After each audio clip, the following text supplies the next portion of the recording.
segala yang telah terjadi. Tak pernah sendiri jalani hidup ini, selalu menyertai. Betapa ku menyadari di dalam hidupku ini Kau selalu memberi rancangan terbaik oleh karena kasih.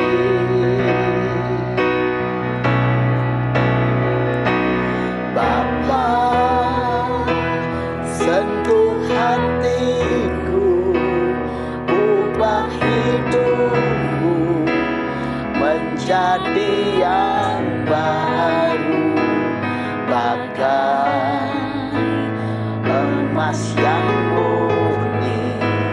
Kau membentuk bencana hatiku. Bapa, ajarku mengerti sebuah kasih yang selalu memberi, bagai air mengalir yang tiada pernah berhenti, bagai air mengalir yang tiada pernah berhenti. Shalom, sahabat Morning Grace yang dikasihi Tuhan. Hari ini kita diajak untuk terus menjaga hati kita, bahkan mengubah hidup kita menjadi bagaikan emas yang murni, dan mengajar diri kita sendiri untuk terus menguatkan pribadi penuh kasih. Kasih yang selalu memberi, bagaikan air yang mengalir, tidak pernah berhenti. Mari kita merenungkan firman, supaya hati kita menjadi sumber cinta kasih yang terus mengalir dalam kehidupan kita. Mari kita berdoa.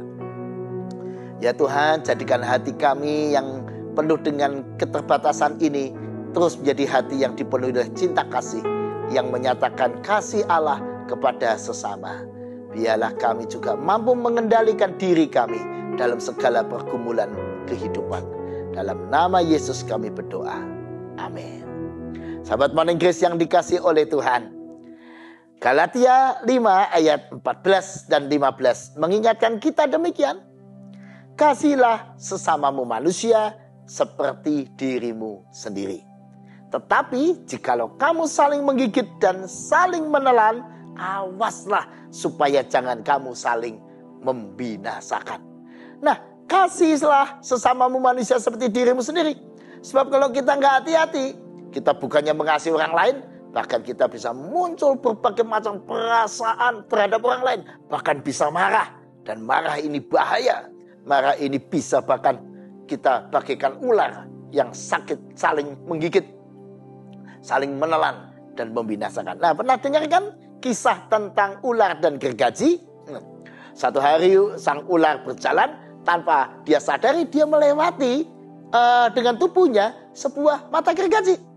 Tentu saja tubuhnya terusik dengan mata gergaji. Sang ular marah, dia membalas, dia belit mata gergaji itu dengan tubuhnya yang kuat.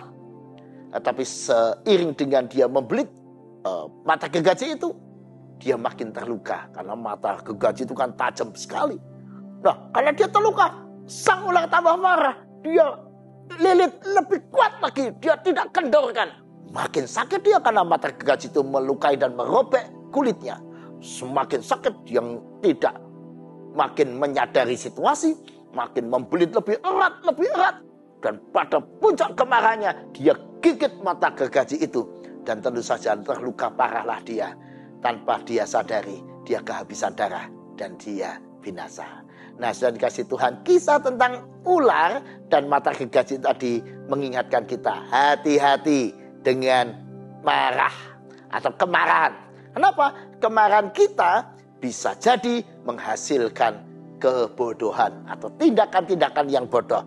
Amsal 14 ayat 29. Orang yang sabar besar pengertiannya, tetapi siapa cepat marah membesarkan kebodohan.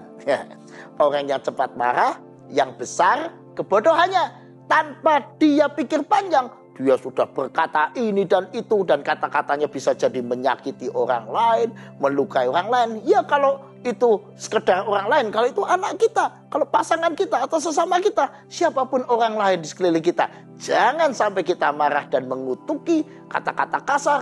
Hari ini banyak orang tua kalau emosi, umpatan, kutukan buat anaknya. Kamu anak gak akan sukses, kamu anak akan menderita seumur hidupmu, dan seterusnya. Nah, ini kan kata-kata kutukan. Oh, banyak suami istri saling mengutuki, saling mengumpat, saling memaki kalau sudah marah. Nggak terkendali. Jadi kemarahan menunjukkan kebodohannya. Lalu bodoh apanya lagi? Dia muncul prasangka negatif. Dia bisa mengata yang bukan-bukan. Dia bisa berbicara asal bicara. Dan kebodohan itu bisa makin jahat lagi. Bisa berwujud atau mewujud dalam bentuk kejahatan. Mazmur 37 ayat 8. Berhentilah marah dan tinggalkanlah panas hati itu. Jangan marah, itu hanya membawa kepada kejahatan. Awas, berhentilah marah, karena bisa membawa kepada kejahatan. Kalau kita nggak segera berhenti kalau marah, tahu-tahu kita lepas kendali. Bukan cuma mulut yang bicara, tangan. Bisa terjadi kekerasan dalam rumah tangga, atau kekerasan-kekerasan yang lain. Tanpa sadar kita bisa meninju orang lain dan seterusnya. Bukankah KDRT sudah begitu banyak merusak hubungan suami istri, banyak merusak hubungan orang tua dan anak, ada satu pribadi dengan pribadi yang lain? Dimulainya dari mana? Dari kemarahan. Kalau sudah marah, emosi meluap, pikirannya jadi gelap, apa saja dilakukan. Hancurlah rumah tangga, hancurlah hubungan yang baik dengan anak, dengan orang tua, dengan sesama, dengan saudara. Karena itu, kuasai kemarahan kita. Bagaimana supaya kita bisa menguasai kemarahan kita? Mazmur 4 ayat 4 mengingatkan kita, biarlah kamu marah tetapi jangan berbuat dosa. Berkata-katalah dalam hatimu di tempat tidurmu, tetapi tetaplah diam. Wah, menarik ya. Marah tapi jangan berbuat dosa. Berkata-katalah dalam hatimu di tempat tidurmu, tetapi tetaplah diam. Jadi nasihat pemazmur dalam Mazmur 4 ayat 4 ini menarik. Kalau kita marah, ngomong aja dalam hati di tempat tidur. Wah, jangan ngomong. Wah, ini memang tidak mudah ya. Tapi ini nasihat yang bagus. Artinya, kalau marah jangan bicara pada orang lain. Bicara pada diri sendiri. Itu salah satu teknik dan trik yang baik. Dan bagus juga dilakukan di tempat tidur. Artinya nggak ada orang lain. Betul-betul kita rileks. Dalam keadaan rileks, kita mengevaluasi kenapa saya marah. Kenapa saya mengatakan ini itu. Dan dievaluasi. Tetap diam. Sebab sekali mulut kita bicara, biasanya orang pada saat emosi, ngomongannya nggak terkontrol, ngomongannya menyakiti dan berbahaya. Bisa menghancurkan rumah tangga, menghancurkan hubungan suami istri, menghancurkan kita dengan orang lain. Nah, bahkan ada beberapa ahli memberi nasihat yang menarik selain nasihat seperti Mazmur 4 ayat 4, yaitu nasihat misalnya kalau marah, tarik nafas dulu ya, tarik nafas dalam, yang panjang lepaskan beberapa kali. Ya mungkin dengan cara demikian tensi kita, emosi kita lebih rendah dan kita bisa mulai mengatakan dengan lebih baik, dengan tidak lepas kendali. Ada cara lain kata teman-teman juga. Kalau mau marah katanya berhitung aja 1 sampai 100. 1, 2, 3 sampai 100 maksudnya adalah menunda emosi kita. Tapi Galatia 5 ayat 14 tadi mengajak kita lebih lagi. Bukan sekedar menunda kemarahan, bukan sekedar menjaga tensi kita, tapi kasihilah sesamamu manusia seperti dirimu sendiri. Kepada diri kita sendiri, kita pasti memberi toleransi yang besar. Pada diri kita sendiri, kita kan gak pernah memarahi diri kita sendiri berlebihan. Apalagi menghukum diri ya. Biasanya kita ya lalu, ya saya salah ya saya akan berubah, mohon maaf tadi saya khilaf dan sebagainya. Nah, kalau pada diri sendiri kita begitu banyak toleransi, banyak maklum pada diri kita sendiri, sabar pada diri sendiri, mari kita juga belajar juga mengasihi sesama seperti diri kita sendiri. Orang yang membuat kita marah, mungkin kata-katanya, mungkin perbuatannya, mungkin sikapnya, mungkin apa yang dia lakukan, mari kita sikapi seperti kita menyikapi diri sendiri. Ya kita sabar juga kan pada dia. Bukankah kita juga bisa berbuat salah? Orang lain juga bisa. Kita bisa berbuat khilaf, orang lain bisa khilaf. Kita bisa salah mengerti, orang lain bisa salah mengerti.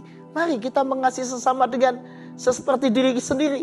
Dan karena itu, mari kita selalu daripada marah, lebih baik mencari waktu yang tepat, yang tenang kita, lalu bertanya kepada teman kita yang kepadanya kita marah itu, mengapa kamu bersikap demikian? Apa sebabnya? Apa yang kau mau katakan sebenarnya pada saya? Saya ingin mengerti. Mari kita berdamai. Mari kita berdialog baik-baik. Itu kan luar biasa. Demikian juga kita pada diri kita sendiri. Kalau kita sedang mau marah, mari kita justru membuat saat teduh sejenak dan bertanya, mengapa saya mau marah? Apa marah saya ini berkenan di hadapan Tuhan? Tadi kita diingatkan, boleh marah tetapi jangan berbuat dosa. Artinya apa? Kemarahan itu harus dibungkus dengan kasih yang nanti akan kita wujudkan dalam bentuk yang positif. Contoh, yang menarik itu ada kisah ada seorang bertetangga dengan orang lain. Tetangganya ini memang menjengkelkan sekali. Sementara dia itu memelihara ayam di depan rumahnya. Nah, ayamnya itu lepas sampai ke halaman tetangga. Tetangga yang memang tidak menyenangkan itu marah, ayamnya dibunuh. Wah, lalu dilemparkan bangkainya itu ke rumahnya, kembalikan lagi. Mungkin sebelah mau mengatakan, kurang ajar, kamu membiarkan ayammu itu mengotori rumahku. Marah dia kan. Nah, ketika bangkai ayam itu sampai sang pemilik ini, kan bisa juga menanggapi dengan marah kan. Waduh, ayam yang dia miliki dibunuh, lalu dilemparkan kembali. Tetapi bapak ini bersikap dengan baik. Dia ambil bangkai ini, dia bersihkan, dia cuci, bersihkan, dia masak menjadi ayam goreng yang nikmat, lalu dia bungkus, dia kirim ke sebelah. Wah, apa yang Anda bisa bayangkan perasaan sebelah ketika menerima ayam goreng itu? Dia lalu tidak berapa lama kemudian datang dan berkata, mohon maaf ya, saya sudah bersikap tidak benar dengan membunuh ayammu, tapi terima kasih engkau bersikap baik padaku, engkau bahkan mengirimkan kami ayam goreng. Wah, ini sebuah cara menyelesaikan yang manis, happy ending. Kenapa? Karena kemarahan dibungkus dengan cinta, lalu dikalahkan tensinya itu dengan cara yang baik dan benar, yang penuh kasih dan justru membuat persahabatan. Mari saudara dikasih Tuhan, kita belajar mengasihi sesama manusia seperti diri kita sendiri dan mengalahkan emosi kita, pikiran kita yang tidak terhadap sesama kita. Hati-hati, marah bisa membawa kita kepada kebodohan, marah bisa membawa kita kepada kejahatan, tapi cinta kasih itu memulihkan hubungan. Sabar akan memperbesar pengertian. Nah, makin sabar kita makin mengerti. Oh, ternyata saya salah kira. Oh, ternyata. Nah, mari setiap pasangan suami istri, setiap keluarga, kita belajar mengendalikan emosi kita, pikiran kita. Mari kita bungkus dengan cinta Tuhan. Biarlah hari ini kasih Tuhan selalu memenuhi hati kita. Saya jadi ingat saudara, seperti lagu tadi. Bapa ajarku mengerti, kasih yang selalu memberi. Bagaikan air yang mengalir tidak pernah berhenti. Nggak pernah berhenti. Walaupun air sungai itu harus melewati batu yang keras, lewat saja. Melewati pohon yang ada di tengah-tengah mungkin dibuang orang di situ, lewati saja. Lewat apa saja, lewat. Seperti air yang terus mengalir, nggak bisa dihentikan. Itulah cinta kasih yang harusnya keluar dari hati kita, pikiran kita, mulut kita, sikap perbuatan kita. Bahkan pada orang-orang yang bersikap tidak menyenangkan pada kita. Tentu tidak mudah. Karena itu kita minta dalam doa, Tuhan penuhi saya dengan cintamu. Tuhan tolong saya supaya hati pikiranku menjadi sumber cinta yang keluar dari sana. Cinta Tuhan dalam hati dan pikiran memenuhi hidupku. Sehingga melaluinya kita bisa mengalahkan segala macam emosi, dendam, iri hati, dan semua yang seringkali tidak terkendali. Mari kita mohon pimpinan Allah Roh Kudus. Ya Tuhan, penuhilah kami dengan kasih-Mu dan dengan kuasa pertolongan-Mu itu, supaya kami mampu mengendalikan kemarahan dan emosi kami, dan kami bisa menjadikan kehidupan kami dengan orang lain makin sabar, makin ramah, makin pengertian, makin bersahabat, makin indah. Sehingga setiap suami istri, setiap keluarga, setiap hubungan dengan orang lain menjadi sesuatu yang indah, memuliakan nama Tuhan. Terpujilah nama Tuhan. Amin. Sahabat Morning Grace, jaga hati kita. Terus jadikan hati kita memberkati sesama. Amin.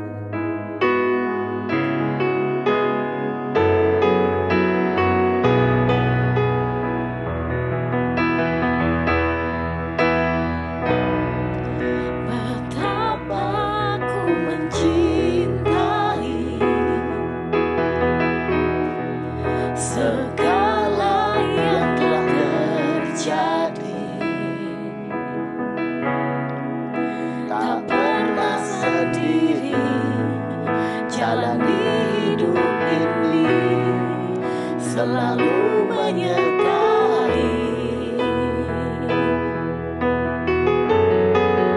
betapa ku menyadari di dalam hidupku ini, Kau selalu memberi rancangan terbaik. Oleh karena kasih,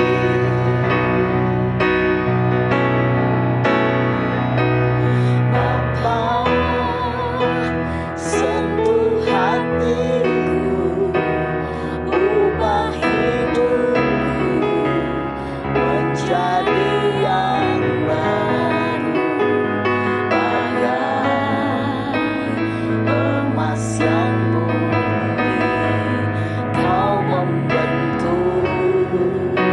bencana hatiku. Bapa, ajarku mengerti sebuah kasih yang selalu memberi, bagai air mengalir yang tiada pernah berhenti, bagai